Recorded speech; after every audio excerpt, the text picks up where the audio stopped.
Clara Thompson's hands moved with the precision of a metronome, guiding Silk through her sewing machine in her cozy workshop on Harbor Lane. At 68, she was a legend in Port Haven, Maine, her wedding dresses and quilts adorning homes and ceremonies for 4 decades. Her shop, Clara Stitches, was a haven of lace, tulle, and dreams, its walls lined with photos of blushing brides and cozy family gatherings.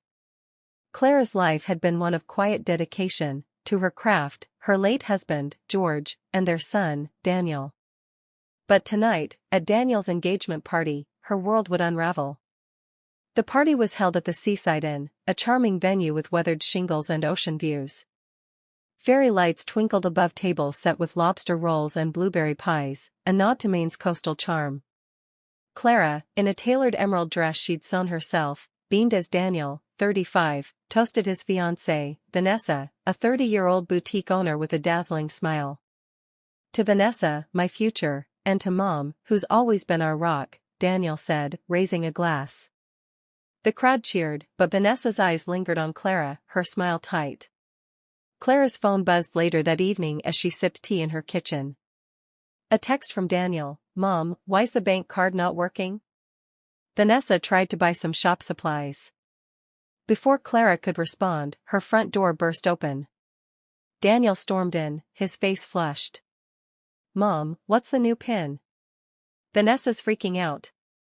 His tone was sharp, unfamiliar. When Clara hesitated, Daniel's hand twitched, and for a fleeting moment, she feared he might lash out. Instead, he slammed his fist on the counter. "Give it to me, Mom. Now." Clara's cheek stung with the memory of Eleanor's story, though Daniel hadn't struck her.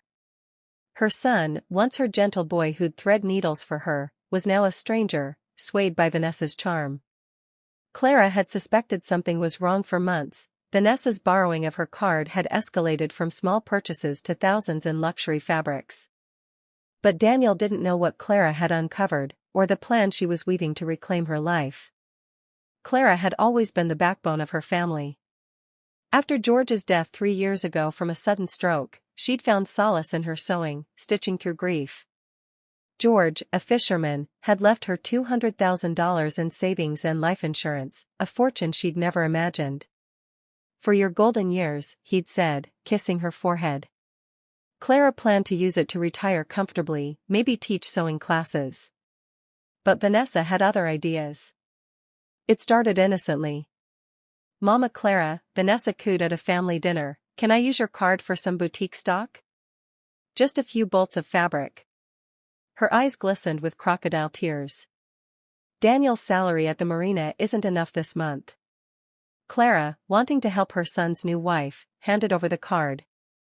She assumed Vanessa was buying cotton or linen for her shop, Coastal Chic.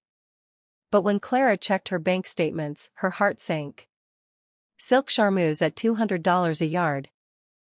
Imported lace at $500 a bolt, $7,000 in 1 month. Vanessa's boutique didn't sell haute couture, it was a tourist shop with scarves and trinkets. Clara confronted Daniel gently over coffee in her workshop. "Honey, Vanessa's spending a lot. This isn't fabric for her store, it's luxury stuff." Daniel's face hardened. "Mom, she's building her brand. You've got plenty of money. Why can't you help us out?" His words cut deep, echoing Marcus's betrayal in Eleanor's story.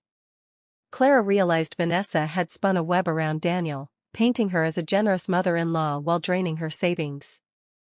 The real shock came when Clara's friend, Martha, a thrift shop owner, mentioned seeing Vanessa sell high-end fabrics at a Portland flea market. "She said they were samples she didn't need," Martha said. "Got $2,000 for 1 roll of silk." Clara's blood ran cold. Vanessa wasn't just overspending, she was buying luxury goods with Clara's card, reselling them for cash, and pocketing the profits. The scam was meticulous: buy 2 bolts of silk, keep one for show, sell the other. Clara's $200,000 was vanishing into Vanessa's hands. Clara didn't confront Vanessa immediately. Like Eleanor, she knew facts trumped emotions. She changed her bank card's PIN, canceled Vanessa's access, and met with her lawyer, Susan Hayes, who specialized in financial fraud. Susan confirmed Vanessa's actions could be prosecuted as credit card fraud and theft, especially if Clara could prove the resale scheme. "You need hard evidence," Susan said. "Receipts, witnesses, photos." Clara became a detective in her own quiet way. Her age and unassuming demeanor made her invisible to Vanessa's radar. She visited Coastal Chic, pretending to browse, and noticed the shop's shelves held cheap polyester, not the silk on her bank statements. At the Portland flea market, Clara, wearing a scarf and sunglasses, watched Vanessa sell a bolt of Italian lace, purchased for $600 with Clara's card, for $300 in cash. She snapped photos with her phone, her hand steady despite her racing heart. Martha introduced Clara to a fabric supplier, Tom, who confirmed Vanessa bought duplicates of everything.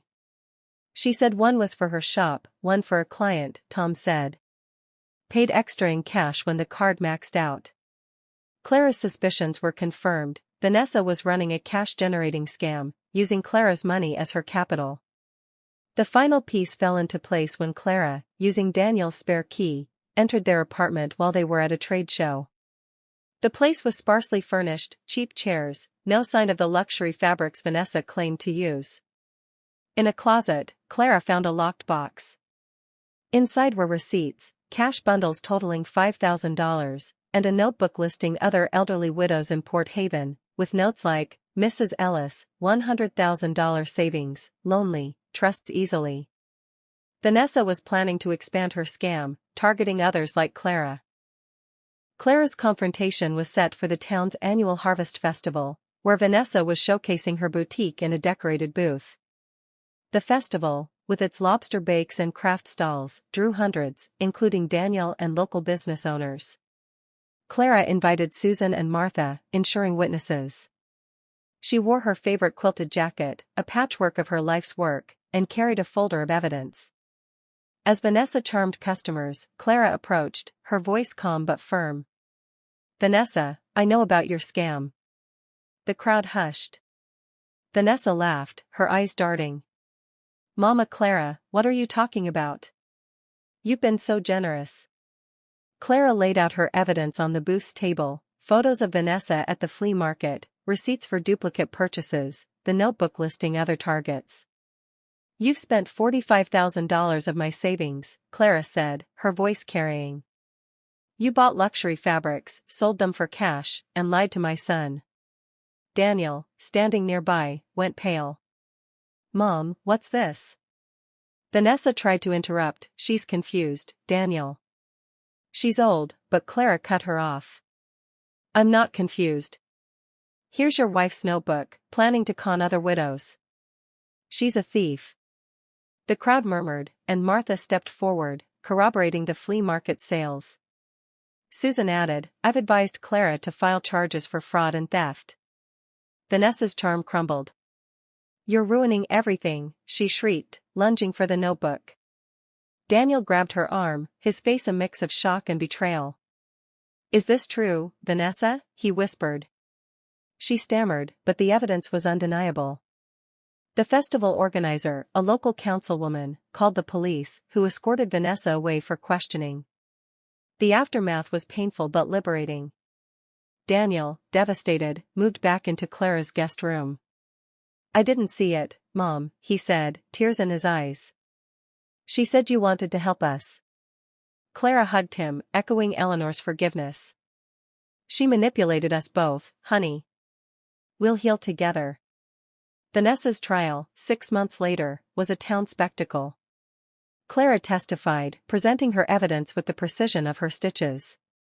The prosecutor revealed Vanessa's history of similar scams in 2 other states, targeting elderly widows. The notebook sealed her fate, proving intent to defraud. She was sentenced to 8 years in prison and ordered to repay $40,000. Clara recovered most of her savings through asset seizures, including Vanessa's boutique inventory.